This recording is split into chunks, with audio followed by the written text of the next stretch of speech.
আসসালামু আলাইকুম। আশা করি সবাই ভালো আছেন। আলহামদুলিল্লাহ আমি ভালো আছি। এএস আরিশা কুকিংয়ে সবাইকে স্বাগতম।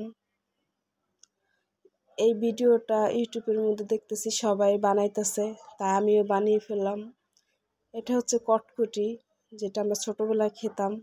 তা এখনের বাচ্চারা তো এগুলো চেনে না, তা আমি বানাইছিলাম যে দেখি আমার ছেলেকে দিই, ছেলে কি বলে। তো এইখানে আমি 1 কাপ চিনি দিয়ে দিছি। চিনিটা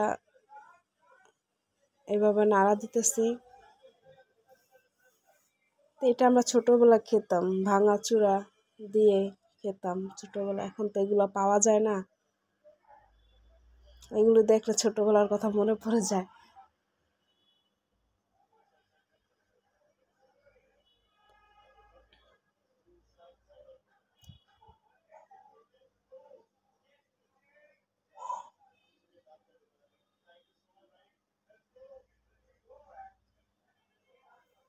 চিনিটা আমি বেশি রং আনবো না, এই যে এরকম কালার হয়ে আসলেই আমি বেকিং সোডা দিয়ে দিব।